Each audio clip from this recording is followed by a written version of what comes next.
nzambe na ngai nazobenga motu nazomona telefone yango unité eza te. Oh, mais unité Ginette asali yango te bo nazokomprendre te likambo ya Gina na biloko na ngai nazokomprendre te mama soki nga natika eloko na ngai yo kaka ifozwa soki natika eloko na ngai ifozwa ezaka nini ayaya ezalaki juste eka na ngai nabenga vero mwana makaya mpo tozalaki na mwa babeso mwa boye tosala mwa sorci mwa boye abaki oya amaye yango nabengaki foko meme pa paster vasilom mwana misu kaka paipai okasa mwana malamu nzo ane mwana mabe mama aliki azala boye ezalaki kanini tinasali nango kutomite likambo na ngai na bakutu na lobi te kredi esili nango nasala erreur ifali nabota tabana 4-5 nakebota kaka moko mwana azonyokola ngai yo namoni papa na bino aotindo na poto te okesala eloko te okosala eloko te bona poto eyafaneka awa po aza deya mwana mabe sono lo bakanga mnoko lo ba te poza mwa mabe ba bijou na ngai nyonso na tia na kata chambre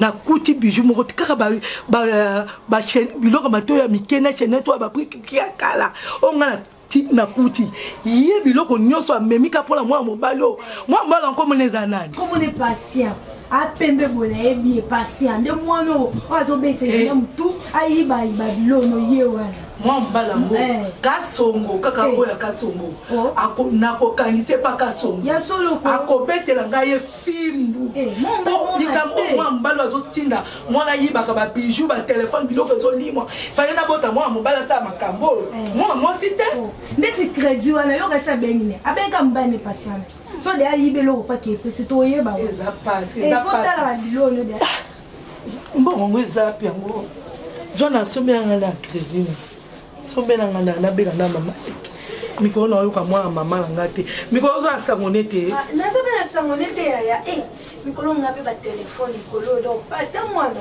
ya ala tinyo ko humela te ko zo batu no zo rate boke no tambola kala tande ngotala taba Kinshasa moi ngobanga batu te tande ngosala moi déjà batu te ya moi ne faut ko humela te ndake bo ya sikote ndaza bo ya sikote akelu ko mbagi na wa fazon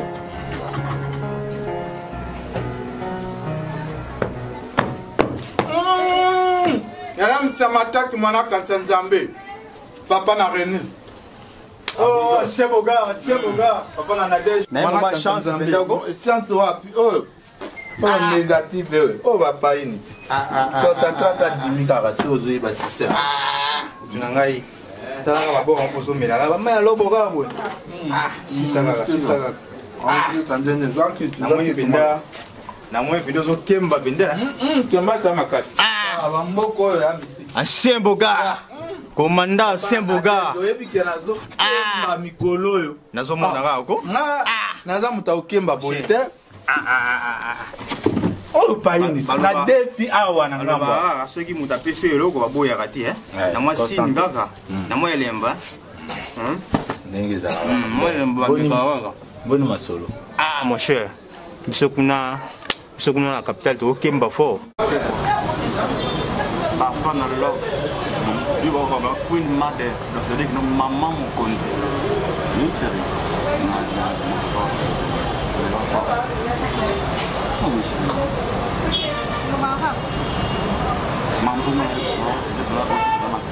Maman, sans te frapper, sans rien. Moi, il y a un mot. Donc, c'est belé. Mais non, on va prendre le côté.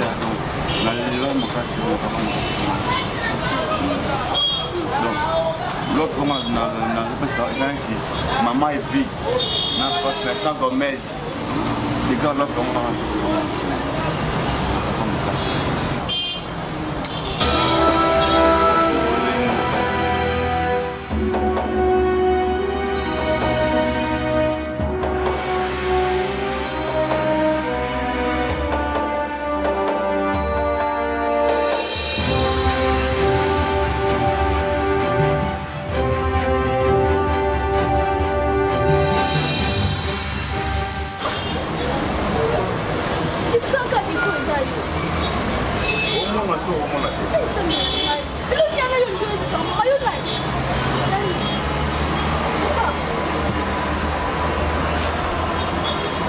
tala oyo donc le vraiment au là béni vraiment n'est pas raté non tala pardon c'est pardon comme refi na ngaité ça la vie na yo ngapena ça oyo ngai non koko sana tiki na pesa yo ba bien maman ngana yo to sina kontanga na yo te pardon non koko tilo kwa ngo sana tala pardon non koko mope e ba on no nga pesa mama ko no pesa suko ngana yo to sina kontanga na yo te ilo ko no ba ko sana na bien na pardon s'il te plaît et le laisser la rater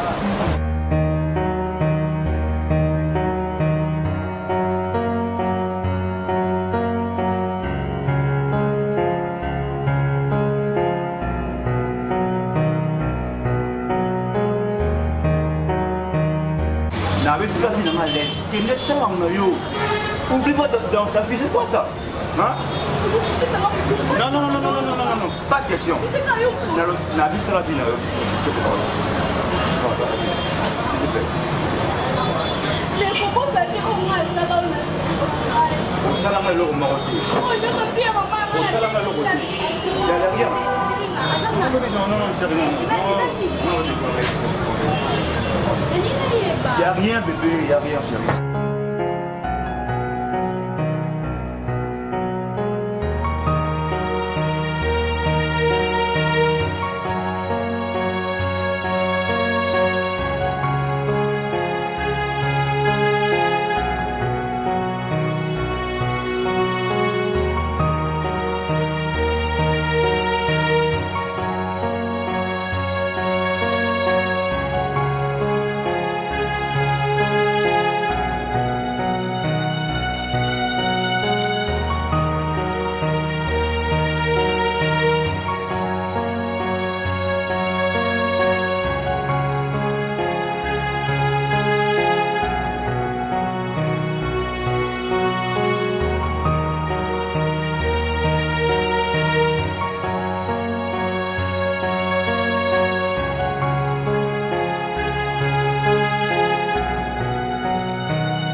ate mwana alekisi nga fo likama mwana nazwa solution likama mwana pe afona nazwa solution nyama yo nakosala tu okokende poto te kande na oloba bo okokende te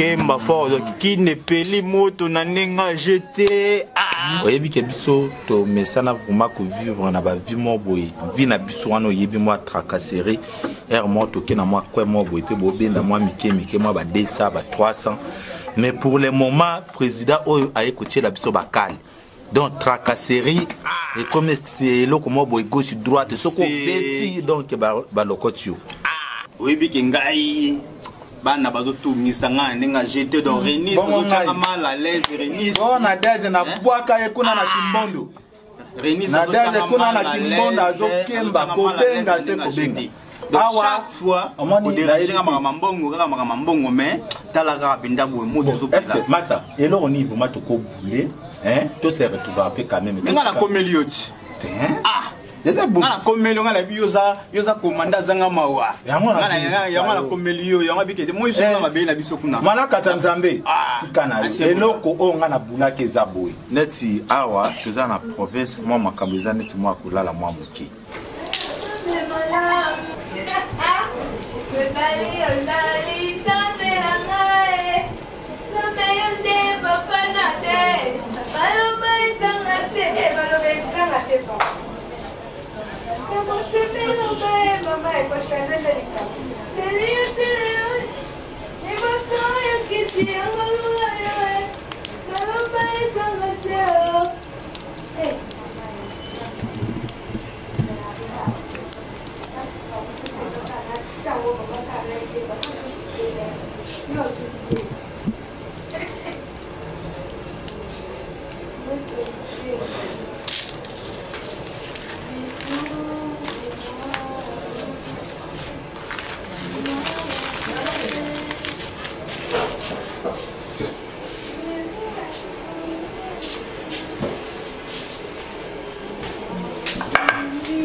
La kuna Gina ozobeta lelo nini ezolela kuna oh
nzambe na ngai mwana na ngai wabakisa yango wabakisa yango abeli o likambo nini mama likambo nini olingaka bakangelo te yaya osalinga boye mpona nini osalinga boye mpona nini yaya na mwa tolekisa r makasi fo tomeme na hôpital nayebi so hôpital na kinkole pa docteur pongo atraita baka o makasi bahôpital awa bahôpital eza ebele na wileria na limbwana bahôpital eza ebele kaka kuna kinkole yaya epa docteur pongo naoloba nobo parceke nga mo nayebi atraita baka okama na régie aka oyo ekomelaki atraitaki ye docteur pongo azotraite bamalade bapoison oyo makasi kende koluwe taxi kende mbangu kowumela te kende mbangu nzambe na ngai nini yaya nini eloko nini osengaka te nasalelaka yo yaya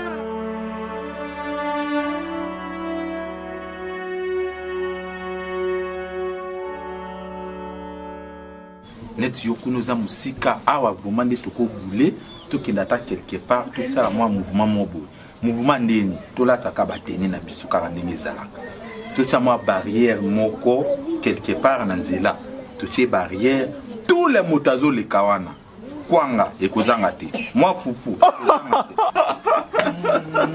ancien boga oyebi pena mutu na ngai opesi pena vrai bol obongo ezala bongo te ndenge mutu na ngai tikala yango mutu na ngai naokemba nde na nzela nde opesi vrai bol ngai na minute oyo na vrai système tobenda babor tokende totia base yoka monde eza wana opesi vrai bol oyebi mpenza président Félix oyo akoti oyo président oyo mpenza aye mpenza na rigueur makasi na ndenge GT aye mpenza na rigueur makasi suivi aza na suivi ye moko azotambola partout ye moko azotambola partout président Félix makambo azosala tokoka te bakakasere sili talaka babureau na biso ya aner bakangi te boro wana biso tosalaka yango na ndenge mayele na panzi surtout bamasa bazali na base ya Pascal awa nde baza kokanganga bato bango tu bazolela président Félix apesi ordre alinga mona so bafo jeté alinga mona so bajeté ya basystème oyo akokangakanga bato na ndenge aloyenge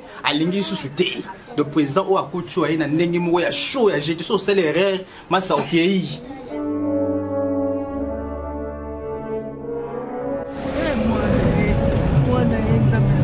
kikola ngo yango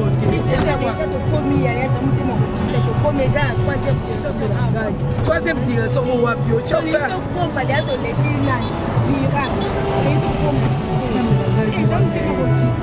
azopema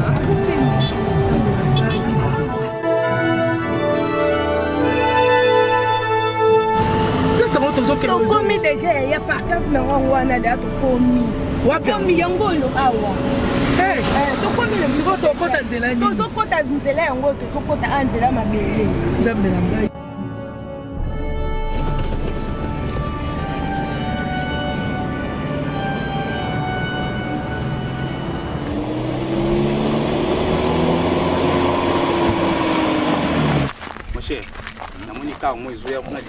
yango na mwa neti kaka babose fo tolia iti kaka wana eza liboso wana ifo kolia yango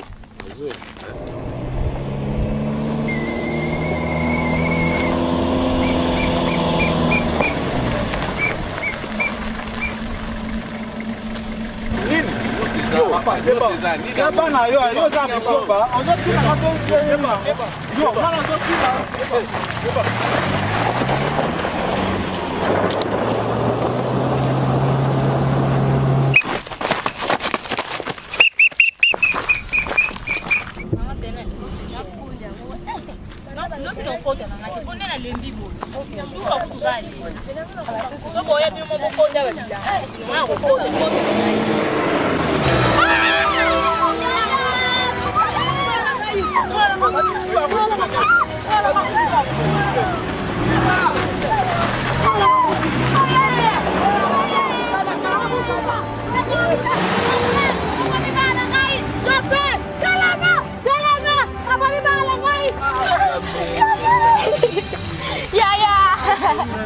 Yaya,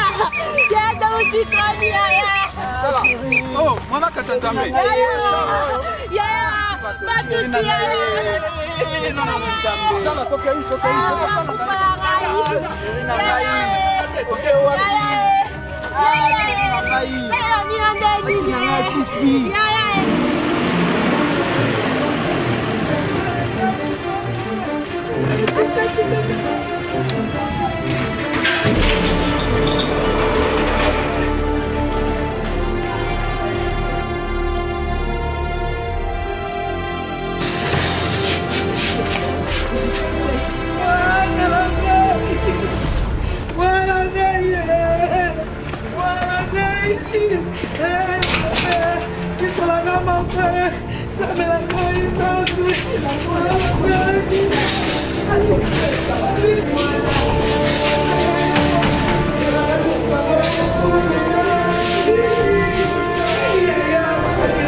Ah, dia tu sabe, dia tu sim, mas não tem. O que tá na casa, sim.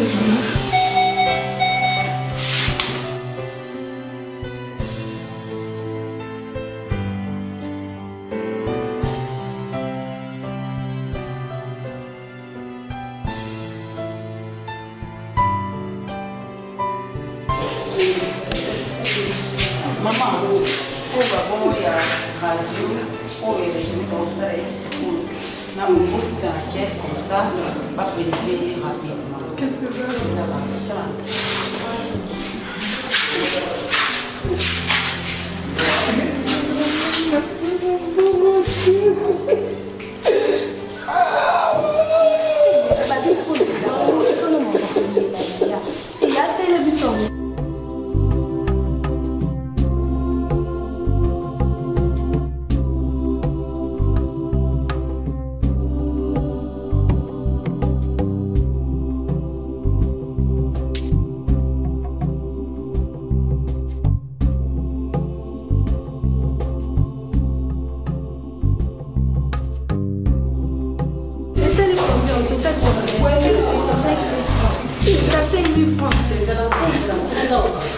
Combien ça allait? C'est 1000 francs de salaire. Ah, beaucoup. Bon, mais ça vous quitte la minute sur la zone à monter. Ça me rend gaï. Ça fait qu'à papa la banque. Papa la maman dans la photo. États-Unis. Ce qu'on a ça, pour la bengaï, pour la caille, comme moi, non. C'est pas un problème, on doit. Parce que dans le cas où il y a un bureau, chaque soldat faisait un bureau comme ça, on a conduit un bureau, puis nous sommes là. Madame,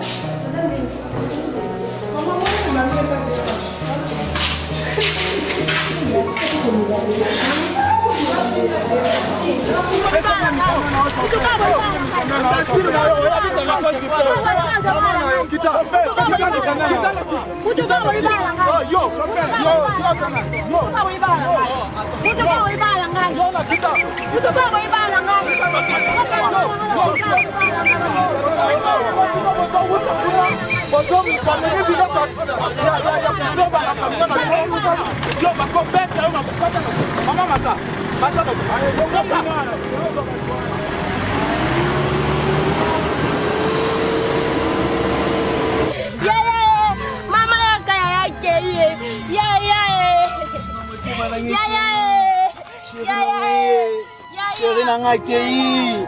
Ah chérie. N'a accueilli.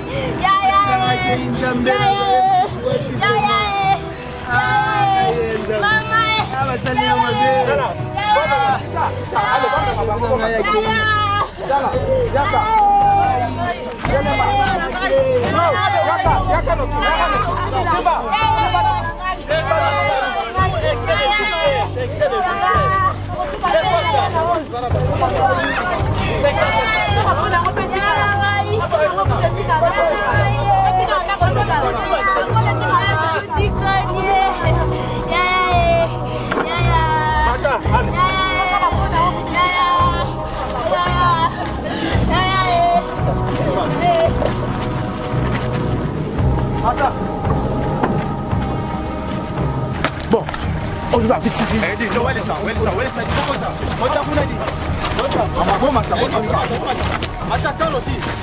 Oui, mon colonel, vous savez où ça là. Vous savez où ça là. Allez, c'est ma reine aussi. Allez.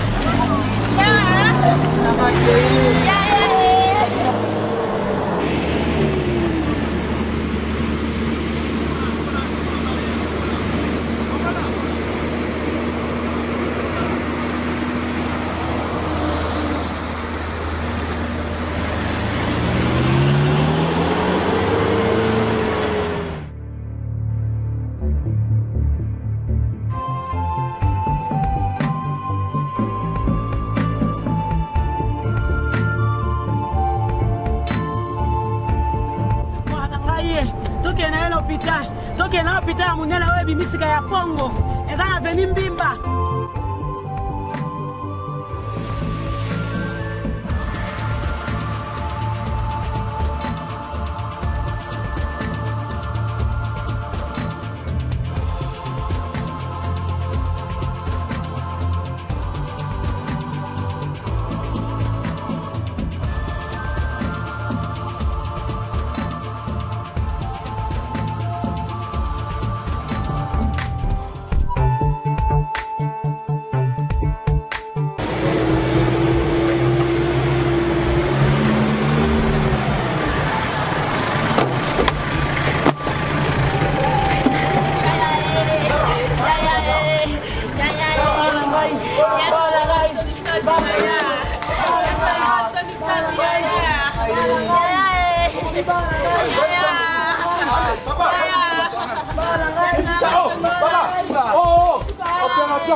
reste encore quoi? Fais vite, fais vite, fais vite, fais vite. Ah, ça c'est bien. Quoi, tu as déjà terminé à placer la bombe? Oui, déjà. Fais vite, fais vite, fais vite.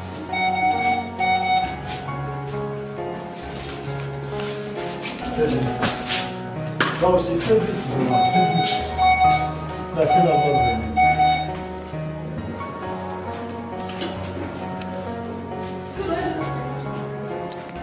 Connecté.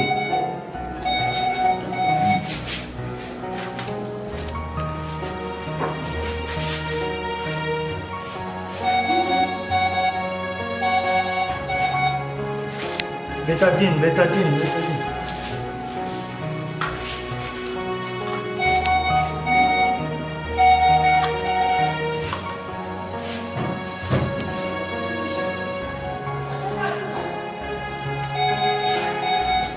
Donne-moi le banc d'élastique.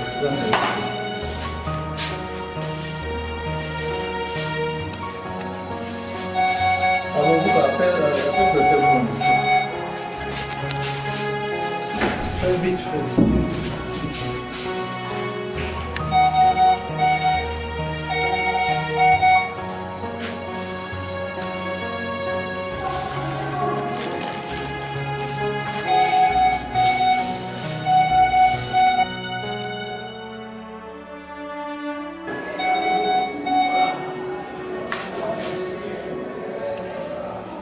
Il faut bien tenir ça. Comme ça, moi, je regarde ici.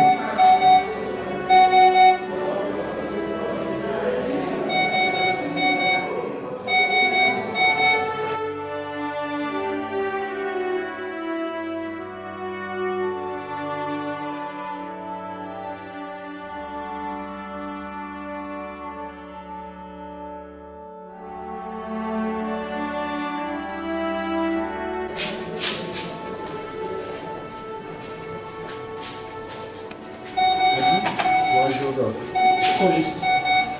Ouais, gars. Fais-moi son dossier, fais-moi son dossier. C'est pas l'accidenté. Oui. Cette tension, c'est à combien? La tension, c'est plus 6. Plus 6. Elle saigne beaucoup. Oui. Il y a quand même un niveau de manque d'artère.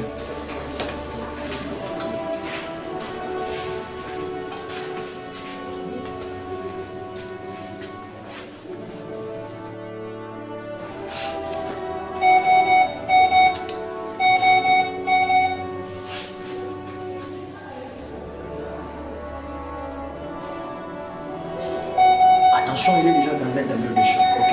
Préparez-moi lui rapidement. Placez le physiologie, c'est fait? Oui, on a déjà placé ça. Ok, c'est bon, alors merci beaucoup. Préparez-moi lui rapidement. On s'arrange. Ça va? Merci. Elle aussi? Oui, elle aussi. Waouh, ça c'est dur là. C'est comment? La terre, c'est combien? Le 24, c'est combien? C'est combien? 13 et 7.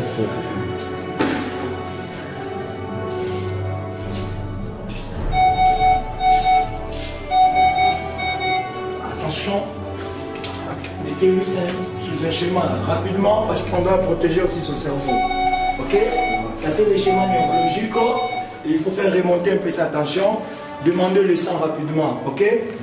Allez demander le sang à la banque du sang et puis on place directement parce qu'elle saigne. Ok? C'est bon, merci beaucoup. Fais-moi un bon pour le labo et puis je vais demander le sang. Ok?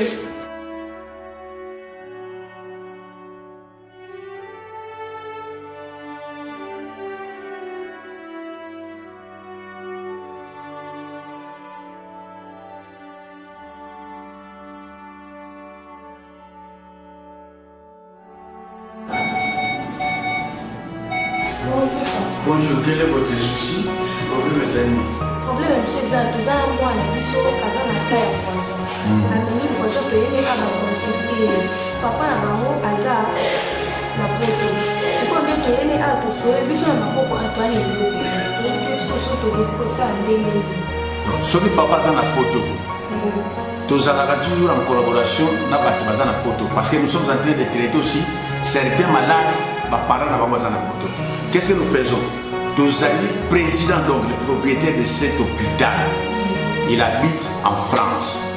Alors, ce papa pour le moment, beaucoup de facilité pour contact naïe, donc beaucoup sur le naïe, n'a pas passé un numéro de surtout, n'a pas boîte email naïe, eh bien, beaucoup contact avec le patron, et puis après, nous allons entrer en contact avec ça.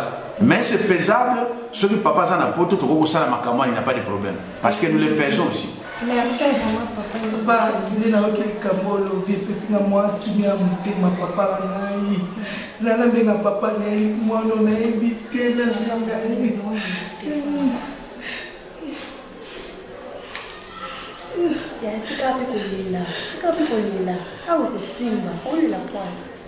Allô, allô Roger. Allô. Roger, moi la mairie poison, on a évité. Moi la mairie poison, dans l'hôpital, na Kikole, hôpital, na Kikole. Et ça centre, il y a Pombo. Toi, il a habité l'hôpital, on était bien. Il y a autre papa na maboko tozata encadré na zoye biso papa exacté il y a autre ana qui l'hôpital na malobité ba solo na yo moko ne docteur alobi ba solo na yo boyo kana comme ça boye baneni bosala oh zana passo ka docteur Allô? C'est M. Roger. Oui, c'est le directeur de ressources humaines, hein, centre hospitalier Pongo. Oui. Bon, nous avons eu un cas ici de votre fille qui a pris des... Oui, c'est le poison, oui. Bon, maintenant, qu'est-ce que nous pouvons faire? Parce qu'il vient de dire qu'ils n'ont pas de moyens. Et que vous pouvez faire quand même quelque chose à partir de l'Amérique. Vous habitez l'Amérique? Ah d'accord. Bon. De toutes les façons, ce n'est pas un problème. Nous avons les responsables, donc les présidents, donc c'est-à-dire les fondateurs de notre hôpital. Lui habite en France. Donc si vous voulez, vous pouvez entrer en contact avec lui. Alors tous les paiements vont s'effectuer directement à partir de la France. Donc il n'y a pas un problème. Parce que vous n'êtes pas les premiers. Nous nous occupons aussi des autres membres dont les parents sont en Europe. Oui. C'est ça. Oui, c'est ça. Donc, alors, de toutes les façons, maintenant, je peux vous passer son numéro de téléphone et son email aussi. Vous entrez en contact avec lui et lui, dans l'immédiat, oui, il va nous transmettre directement les informations. Donc, s'il acceptait directement, vous allez faire seulement les virements à partir de la France et puis nous serons en contact avec lui. Oui, on va régler l'affaire. Oui. Alors, vous avez un stylo là-bas. Vous pouvez noter directement ses références. Oui. Donc, vous prenez son numéro de téléphone. Il s'appelle M. Jackson Pongo. Oui, c'est M. Jackson Pongo, oui. Oui, c'est lui le fondateur de l'hôpital, c'est lui le propriétaire, oui. Il habite en France. Alors prenez son numéro de téléphone. C'est 00 33 661 99. Vous notez? Oui, très bien. Donc 99 47 et 98 à la fin. Oui, ça c'est son numéro. Donc, oui. Bon, c'est un numéro qui ne se ferme pas. Il est toujours en ligne, oui. C'est ça. Bon. Vous pouvez prendre aussi son numéro électronique, oui. Oui, c'est Jacques Mpongo. Jacques Mpongo. Donc un des chiffres, @gmail.com. Ça c'est, si vous, demain, oui, vous pouvez utiliser même la boîte électronique, ça va passer, soit vous utilisez directement son numéro de téléphone. Et nous allons s'occuper de l'enfant du début à la fin. Mais ce qui est important, soyez quand même responsable, entrez en contact avec lui et vous payez tout ce que vous pouvez payer. Nous avons tout ici. On a des médicaments, on a des appareils, tout ça, on va s'occuper de l'enfant. Mais je préférerais que vous puissiez le faire donc, au plus vite que possible, oui. Faites ça maintenant, là, vous appelez le président, et puis le président va nous appeler, et puis... D'accord, bon, merci. Donc, nous restons pour s'occuper de l'enfant. Merci beaucoup. Alors, ne vous inquiétez de rien, nous allons nous en charger. On va prendre l'enfant en charge. Ok, merci. Bon, d'ici là, d'accord, on va vous appeler, il n'y a pas de problème. Merci beaucoup. Na papa en Amérique, c'est aussi déjà compromis. Donc ici, vous ne payez absolument rien. Yeye Moko a fait ça le nécessaire à partir de là pour se convenir. Donc ils vont entrer en contact les deux et ils vont s'occuper. Là, ce n'est plus notre problème. Donc le président va tout faire et vous ici, c'est le traitement seulement. Papa, c'est qui déjà dit. Ah, d'accord. Merci. Merci, papa, merci. Ok. Donc, nous allons enregistrer les données et nous allons transmettre seulement la facture à qui les doit. Donc, si vous avez une facture, n'est pas président de la président direct, comme en contact avec Bango, ils vont s'arranger là-bas, ça ce n'est plus notre problème. Ici, c'est le traitement de l'enfant et puis tout va marcher. Merci papa, bien vraiment, en tout cas, papa. Merci, papa. Merci. Au moins, on le vit pour être bonjour à la réception. Bon, là, c'est le point dans le laboratoire. Tout ce que les médecins vont demander. Donc, c'est nous qui va s'en occuper. Et tel est sous communauté. Donc, ce que les médecins, c'est l'échographie, c'est l'échographie. Ce que c'est laboratoire, c'est laboratoire. Parce qu'on ne sait jamais. Les gens me disent poisson, parfois, il faut un peu d'échographie. Peut-être les intestins sont touchés. Là, c'est le problème des médecins. Donc, vous n'avez plus de problème. Vous rentrez à la réception, on va s'occuper de la fille et puis il n'y a pas de problème. Ok, merci. Merci.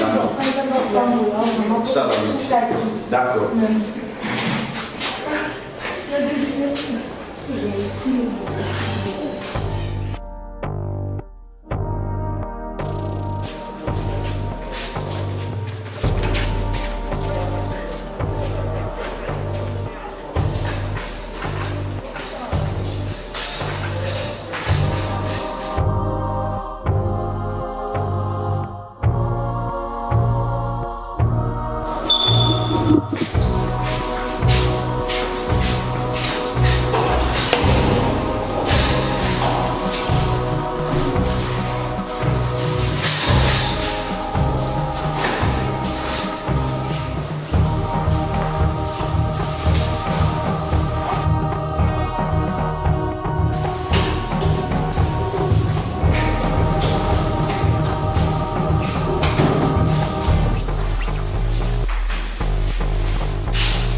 ndenge na bamama bayaki na kapa ozwa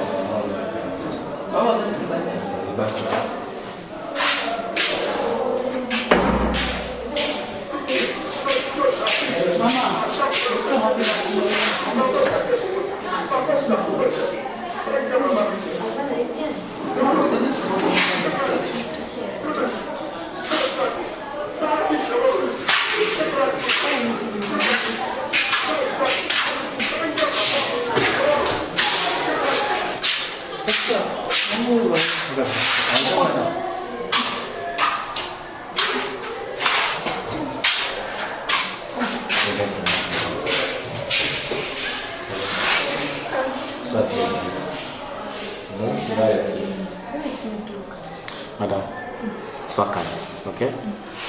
Bon, tout le monde a un bloc opératoire psycho, tout ça l'opération, parce que la radio, il a dit que la gorge n'a pas kangamaki, poison melaki et tumbaki, et ça la sténose donc et kangamaki. Il fallait tout faire l'opération, tout ce son de place ouana. Pour un temps, on a son douane, on a ça dans son douane, et après, ce qui est réparation de ici, vous avez normalement. Ok? Papa, dans un tout, les gars, qui poissent au coufre. Non, pourquoi vous êtes en hôpital? En coufre, on a rencontré il y a au moins de intervention. Pour ça, elle est protégée. Elle a plus de 80% de chance déjà il y a réussi d'intervention. Mais l'équipe bien, alors on va essayer.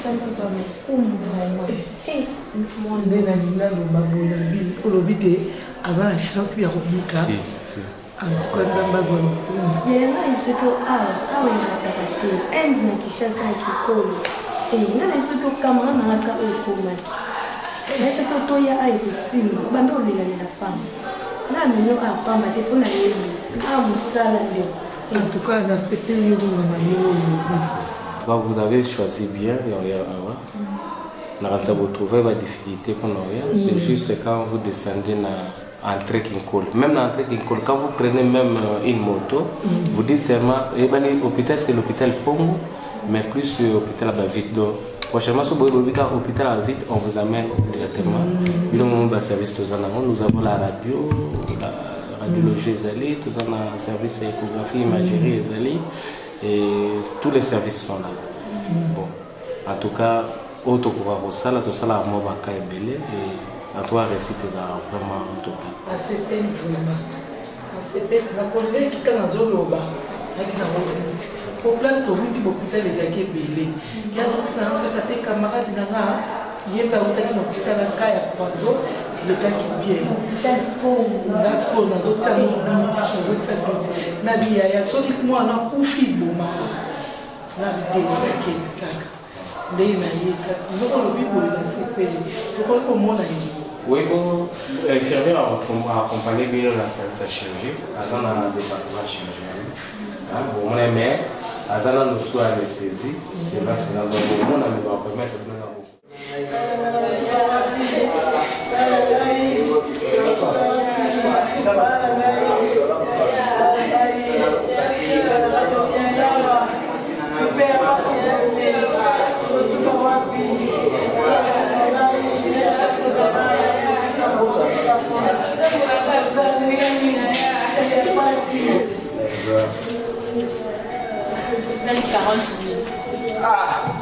touti zamba tozoyaka na nzela batuti mwasi na nga na ndeko na nga na nzela basoda bakangi bango bamemi bango bato yango mpe baza na mbongo te biso mpe a toza na mbongo te sikoyo tokosala ndenge nini mere papa badossier oyo biso tota yango te du tokende pa DRH kuna bokende kodébattre na ye.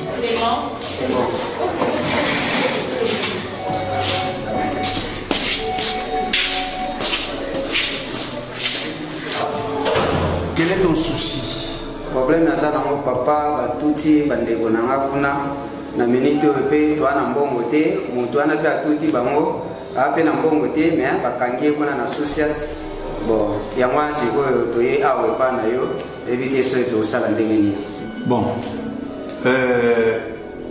qu'est-ce qu'on peut faire pour vous? C'est un peu compliqué parce que les cas des accidents, c'est vraiment compliqué.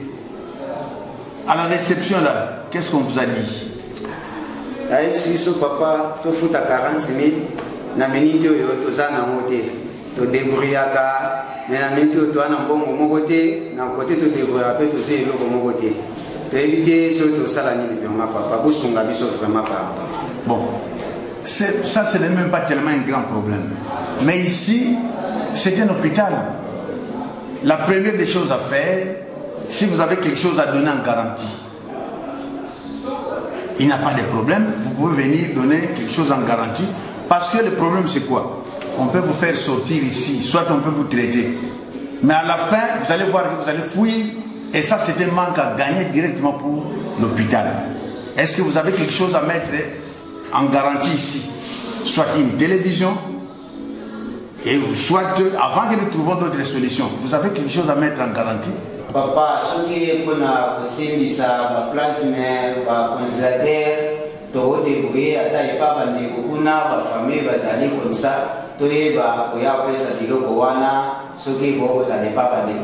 Bon, de toutes les façons, nous on n'est pas là pour garder les histoires d'autrui, même pour des cas de malades. Mais ce que nous allons faire dans un premier temps, c'est un cas d'accident. C'est-à-dire qu'il faut aider toujours les gens qui sont en danger. Nous allons prendre la responsabilité. On va commencer à soigner nos sœurs. Ce sont deux sœurs ou bien il y a encore un garçon là-bas? Moi, si nangai na camarade nae. Mususu, moi si nangai ça comme moi bien, mais mususu wana ne penza bien formaté. Ok. Ce que nous allons faire, parce que ceux qui assister à monter, c'est non-assistance en danger. Ça, c'est un point très important. Et l'État peut nous poursuivre. Comme c'est une ONG, c'est parce que c'est une fondation, nous allons les prendre en charge au début. Hein? C'est-à-dire, nous les prenons en charge et puis nous allons voir si ça va nous coûter combien. Mais pour le moment, ce qui est important, c'est de les prendre en charge et puis la facturation et qu'on sort là, nous allons voir ce que nous allons faire. Mais maintenant là, si on essaie de négliger ça, c'est très dangereux parce que c'est non-assistance à une personne qui est en danger. Nous allons les prendre les deux en charge. Il y a la radiologie et presque partout ils vont passer. Nous allons prendre ça parce que vous n'avez même pas de moyens. Mais ce que vous allez faire maintenant là, vous devrez commencer maintenant à chercher de l'argent. Dans un premier temps, c'est pour éviter qu'on n'assiste pas la personne. Moi j'ai mis la signature ici. Hein? Vous passez presque partout. Ce sont les premiers soins. Dès qu'ils vont commencer à se rétablir, nous allons voir la suite. D'accord? Ok. Tenez partout. Hein? Vous commencez presque partout. Du côté radio, du côté même bloc opératoire. J'ai déjà mis mon accord de principe.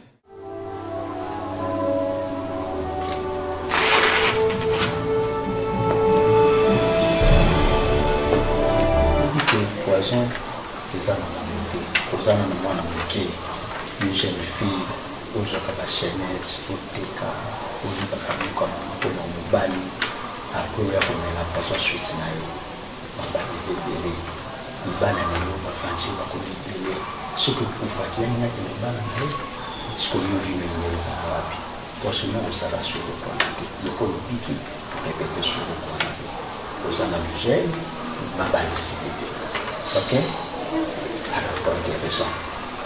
Na bibi comme ça na kutana mama dossier za clôturé so biki na na sora de façon que dossier ça dossier na administration et après bon OK ça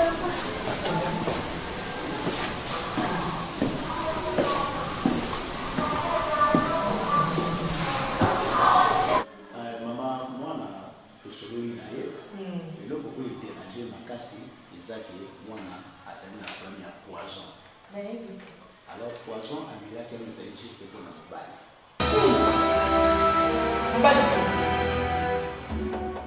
Boyebi est moi, l'ami, au Kazaki, si nous avons adduit une guérison d'intervenant qui est quand même sur l'équipe très bien. De l'eau, à Saint-Jean-État, nous avons convalescence. D'où nous disons qu'il y a pour traumatiser et pour déranger de ces épisodes retirés, mon assis à souhaite ça, du moins, toujours qu'il y a une administration qui n'a, comme ça, vous finissez le dossier, donc il y a un bilan, Eh, papa, ne vous avez dit ça, pour tu comptes aller à la carte. Ne vous avez dit ça, Amélie Poison. Effectivement. Pour la Mumbai. Il fait de la carte en général, c'est juste, c'est un peu ça pour les gens qui comme malade moi à Milo, donc tout est l'administration. Merci papa. Merci. On est dans l'administration pour ne pas déranger aussi ça. Ok, merci. Mon nom. Donc, on se met ici, papa, et comme ça, somme. Et comme il mon nom. La belle a eu comme les capos.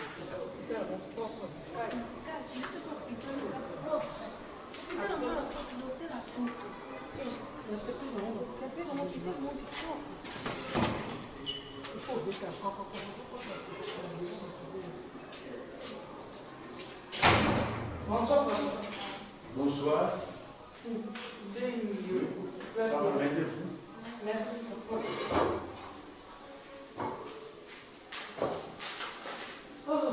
Quelle bonne nouvelle.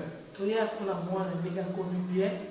Donc, tel, nous sommes la télévision à Toya pour que cette chose là pour tout le monde. Bon, ok. Ce qui était important chez nous, c'est la santé de l'enfant. Comme l'enfant maintenant est en bonne santé, elle peut sortir. Ça, c'est de un. De deux, ne vous en faites même pas parce que la facture a été déjà payée à partir de son père qui est en Amérique, M. Roger. Nous avons déjà envoyé la facture avant et cette facture a été déjà payée chez notre patron qui est en France. Donc de ce côté-là, il n'y a pas de problème. L'enfant peut sortir. Donc c'est ça. Donc il peut sortir, il n'y a pas de problème. Mais ce qui est important, c'est les conseils que vous pouvez prodiguer à l'enfant. Moi, je vais appeler son papa, ou bien si vous avez des crédits, vous allez appeler le papa. J'ai quand même des choses à lui dire à propos de son enfant.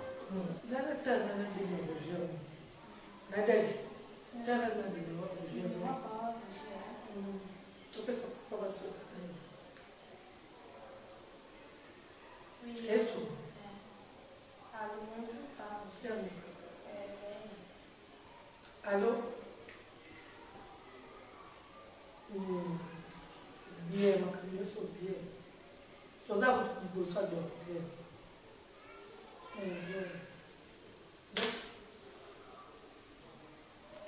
Oui, monsieur Roger, bonjour. C'est le DRH. Bon, nous avons clôturé le dossier de l'enfant parce qu'on sait qu'il n'y a plus un problème à ce qui concerne les frais. Vous avez déjà payé chez les patrons à partir de la France. L'enfant est en bonne santé, donc il doit sortir aujourd'hui. Ce qui est important seulement, c'est de demander à l'enfant de ne plus poser de tels actes parce que ce n'est pas correct. L'enfant a pris du poison. Bon, je ne sais pas ce qui s'est passé, mais il faut vraiment beaucoup prodiguer des conseils. Oui. Oui. Bon, ce que nous allons faire est ceci aussi. Si vous avez un problème aussi avec les autres membres de la famille, n'hésitez pas à les envoyer à partir d'ici. Et nous allons voir ce que nous allons faire. Non, n'importe quel membre de la famille. S'il y a quelqu'un qui est malade dans votre famille, essayez de l'envoyer et puis la facture sera payée toujours comme d'habitude chez les patrons à partir. Oui, oui. Ok. D'accord. Bon, moi je garde le contact avec vous de temps en temps. Si vous avez un problème, ne manquez pas de nous appeler. Ok, merci. Bon, je vous passe madame. Hein? Merci. Alors, Roger. Elle est qui bien, ma copine bien. Ah, tant bien. Tobi m'appelle l'eau. Ah, papa ya mandela kuna na bomu. Ah, Bayaki. Ok. Dai, pique, ne pique, apesi yo mbote abi fo chéri yeyo mutu pasi zoye alors mobali na biso papa boni mwana akomi bien mwana nda yokanga te ayokanga te vraiment akomi na ye bien tobima hôpital mpe lelo ye solo na obima te kaka mpo na ye eleki nango bien en tout cas vraiment ya sipe merci na passion ya yelibosisi lisolo te ya bosola pardon sepele mwana alo bebe naloyokanga ya bika pardon bakati yosisa mutu lisolo noki te mobenga batala po tosolo nakati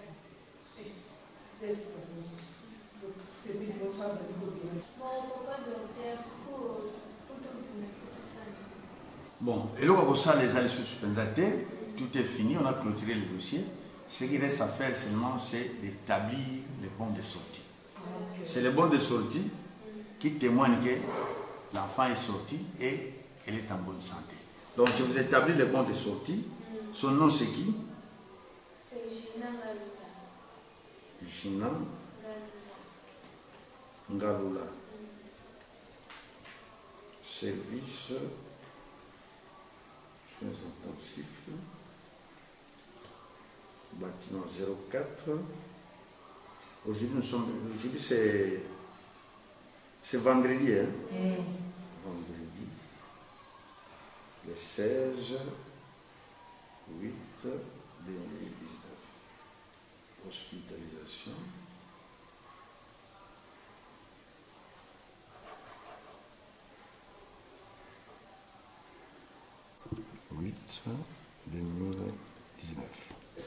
Vous prenez, c'est bon. Vous partez avec chez le docteur.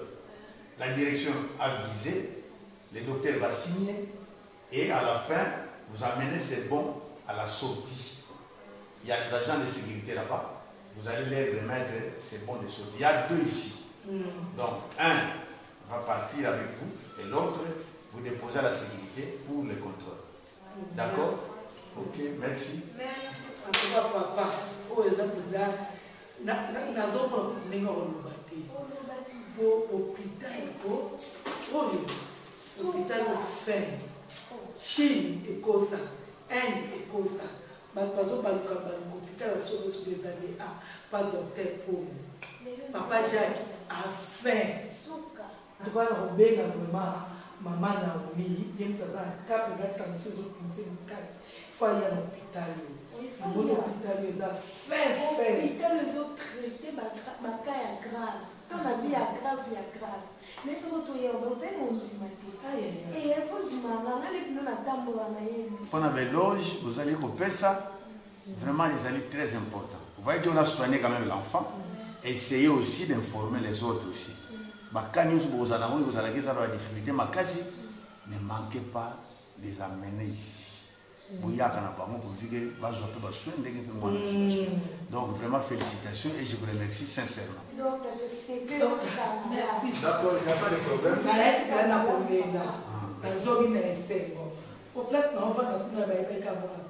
Non, il n'y a pas de problème. On est là pour vous. Merci. D'accord. Il n'y a pas de problème, venez. Vous serez le bienvenu. Ok, merci.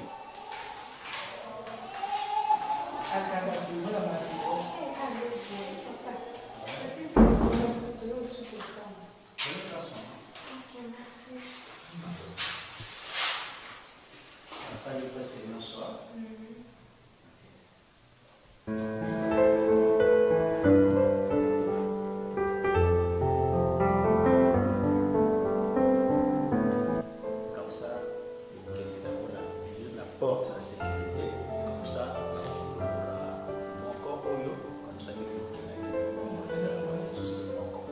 Ok? Merci.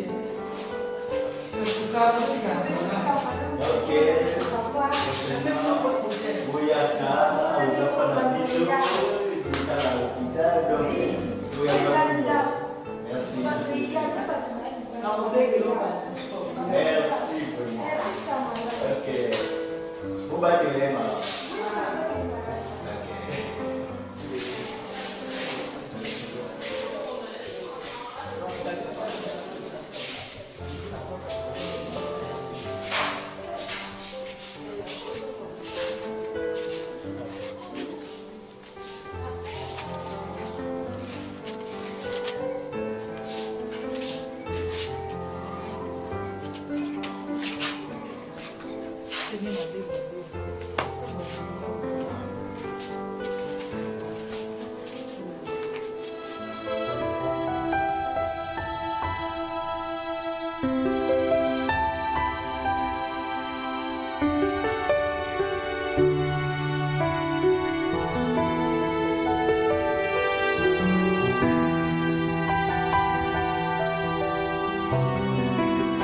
Pourquoi on se gonde?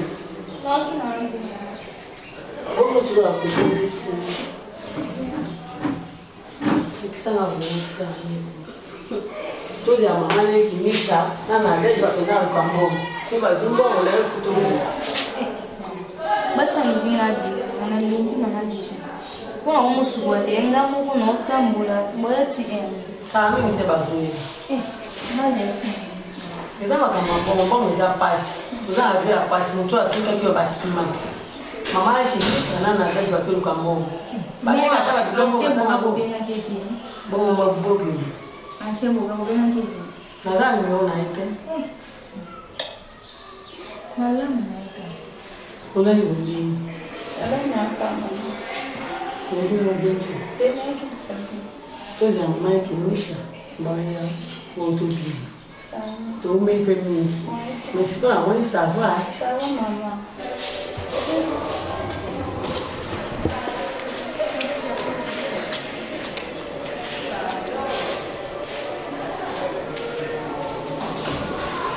Baby, quem não vai ter aqui? Não pagou que eu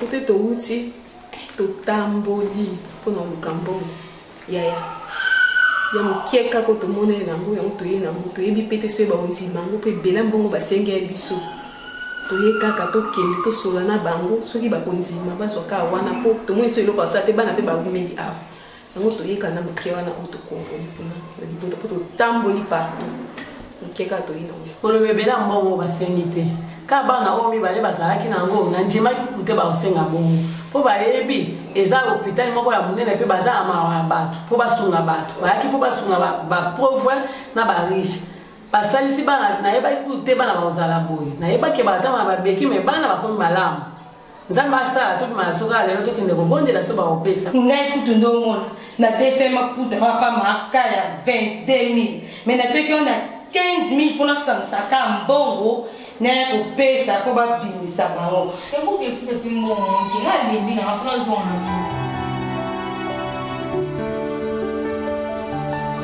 Oui, qu'est-ce que je peux faire pour vous, madame? Papa, biso tuza bandeko ya bana oyo batutaki tukenda lukambongo nde tobundi mwanja mutoye nango yango yo toye kopesa.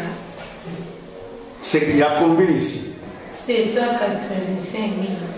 185 Oui. 185, ce n'est pas la totalité. Attends, je vais faire le calcul et puis je vais voir quel est le montant qui reste à payer. D'accord? Bon, j'ai la fiche ici. On a déjà établi la facture totale sur 400 000 francs congolais. C'est le montant total pour les deux cas. Hein? Pour les accidentés, ils devaient payer 400 000 francs congolais. Ils ont déjà payé la première tranche. C'est 165 000. Il y restait 235 000 à payer. Alors maintenant, on vient d'ajouter la deuxième tranche, c'est 185 000. Il reste à payer 50 000 francs congolais. Qu'est-ce que nous pouvons faire maintenant? Papa, otobundi tosukika wana osunga biso tosasuna mosusu te nyonso toluki totamboli kota bandeko oyo kaka totangisi yango atoyena tosasuna eloko osala te. Bon, je ne sais pas comment résoudre le problème parce que la fois passée, on était tellement trop gentils. Nous avons fait le nécessaire. Parce qu'on a fait presque traiter vos deux soeurs, je peux dire, pas gratuitement, mais on a intervenu parce que vous n'aviez même pas l'argent. Je ne peux rien faire, mais de toutes les façons, c'est une ONG ça. Hein? C'est une fondation. Nous acceptons cette dette ici. Donc, les 50 000 francs congolais qui sont restés, la maison va s'en charger. Mais vous allez sortir, il n'y a pas de problème. Ce que je vous demanderai seulement, ça c'est votre hôpital. Faites confiance à votre hôpital. Vous avez vu comment est-ce que nous avons pris en charge vos 2 soeurs qui étaient accidentées. Au début, vous n'aviez même pas l'argent. Mais petit à petit, on a fait quand même un effort de les soigner. Alors, faites confiance à votre hôpital. Si vous avez des cas encore, soit des accidentés, des cas de malades, ne manquez pas à venir. Et nous verrons comment est-ce que nous pouvons les prendre en charge. Donc, notre sœur va vous établir les bons de sortie. Il y a des papiers.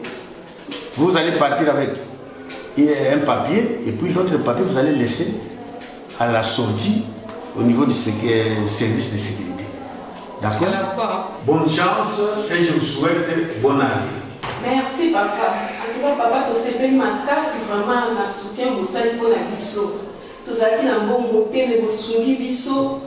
Vous traitez de biso, tu sais qu'il y a un bon côté, vous permettez de se toquer du cambon, même qui vous avez un bon côté pour quitter, mais vous dites vraiment, vous avez vous savez biso, tu es la vie contre vous. J'aimerais pas que c'est ma casse pour l'hôpital, en tout cas, l'hôpital au pétale et qui est de Bosso. Merci père le docteur Pongo ndinga yo to ngapso pita munene père na marana asungi biso penza ato yena mbongo te so eza malamu ba wela na mbongo te ba oyamba to ka père to tondi na malamu asali.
Mokozi